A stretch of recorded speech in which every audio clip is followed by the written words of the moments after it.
the day they now have a product to sell, you already be available because they already have your attention.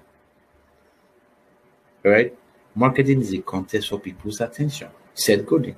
All right? That is the most powerful definition I have ever seen, and it just sums it up. If you focus on getting people's attention, then you are doing marketing. So some of you that just go out there and you just make a post that has no hashtag, that does nothing, you're not focused on getting people's attention. You're not doing marketing. Do you understand? You're not doing marketing. The focus is people, their attention.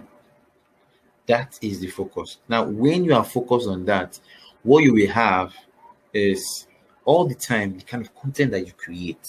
Right? It talks about the respect for your audience because you want to get their attention. So you'll be particular, you'll be more deliberate about the type of content that you're creating. You'll be more deliberate about the volume of content that you're creating. You want to make sure that every day you are releasing stuff. Right? You would look at the quality of the images, you look at the quality of the video, you check out the value you are delivering, just to make sure you give out the best at every point in time. Right? So you understand that. I've already mentioned that every social media strategy starts with objective. What do you want to achieve? All right, you want to sell, you want to get your video out there, you want to get your voice out there, you want to be positioned as a social media thought leader or a product thought leader, whatever it is you want to do. You need to be clear on that objective, and you need to marshal out plans or mark out plans that can help you get it. All right, now the next thing is your customers. Where are they? All right, the audience that will be interested in that objective that you're trying to reach. Where are they? Are they on Facebook, Instagram, on Twitter? Right? When they're on Instagram, right? What pages do they follow on Instagram? Do they follow Tunde Ednot? Do they follow John Obidi? Right? Do they follow Trisha Bees? Right? It gives you an idea. So you need to know where you will spend your time, where you will talk to those people, where you will also be. If they're on Facebook, what kind of Facebook groups do they belong to? Right? Did they join Too Late to Be Nobody Facebook community? Did they join maybe some secondary school community? You need to understand all of this so that you can be there and you can spend time. All right, so you need to know that. You also need to understand your competition. All right, I say this all the time. If you know your competition, you have solved 50% of your problem. Why? Because your competition is looking for the same audience that you are looking for. So because they're looking for the same audience or the same customers that you are looking for, it means that whatever they'll be doing to get that audience, you can actually be doing too. Correct? So understand your competition, study your competition. All right? Your competition gives you an edge. It improves you too. All right? When you are drafting your social media post, be particular about your headlines and your images. If you're on Instagram, right, people will see images first. So if the image is crap, forget it. They will not go and read down. The image has to be attractive first. If you're on Twitter, yes, people will see, what you are typing, right?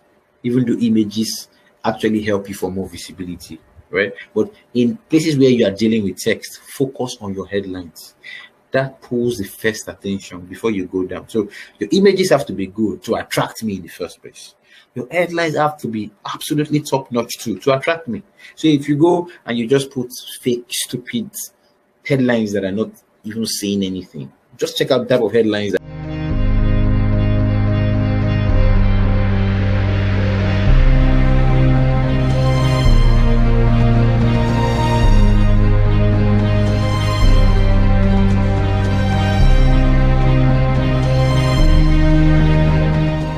they use for all these online bloggers and newspapers. Check out the type of headlines that they use. Check out the ones that you pick. It's always from the headlines. Do you understand? So learn to craft your headlines to be as catchy as that. Right? To be as catchy as that. Now, when the person sees the image or sees your headline, right, the person now gets down to what the other parts of the post, where you now post whatever you want to post. We should always end your post with a call to action. Ask them to do something. You can ask them to like your post, to share your post, to comment, to drop their phone number or email addresses. Right? Very, very important. Okay. So since I've talked about that, okay, I've talked about setting up your profile well, right? Setting up profile well, I started initially when we talked about SEO, talked about visibility. SEO stands for search engine optimization. So your profile has to be optimized for the search engine, right? And search engine optimization basically deals with the type of words that people will search for that thing, for whatever term or whatever industry it is, right? So what type of words will people use? All right, would they use pilot in place of teacher? Right? Would they use chauffeur in place of driver? You need to know that. What kind of words, what kind of grammar do your audience use? Do you understand? Right? Would they use baggage in place of luggage? All right. Would they use how will I call it now? Would they use which other different word would they use? Let me think of something. Would they use? I talked about the teacher guy that says he's a brain enhancement expert, right? Yes. So while you're busy using brain enhancement expert, people are actually looking for teachers and they type teachers. Do you understand?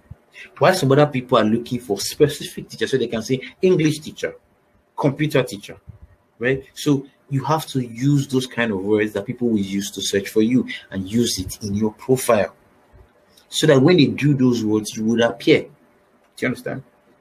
Right? On Instagram, you can do a bit more, like what I did for my own Instagram page at the Oracle VA across all social media platforms. Victor Anyanwu at TheOracleva. So what I did was this. For Instagram, you have Victor Anyanwu. But when you search for Victor Anyanwu, there are several Victor Anyanwus. Do you understand? Now, how many people do you think your audience will sit down and go through? Do you understand? So what I did was I put slash, then I put social media. So the minute you see Victor Anyanwu social media, you know that this is the one. You get what I'm saying? You don't need to sit down and look and check. Is it the one? No. You click, you check it. Is it the one? People might not have that patience, right? So optimize your platforms, optimize your social media handles for the things you want to be known for as much as you can and as frequently as you can. Understand your audience, share the type of content that they are interested in.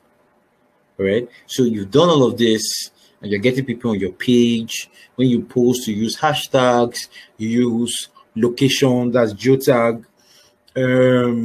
People ask questions, you engage with them, you respond to them. Go to some other people's page, you engage with them, you talk to them. All right. You make sure that you post every day at least. You make sure that you talk to people on their own pages as many times as possible. All right. So while you're doing all of this, people are coming to your page and they're checking and doing all that, right?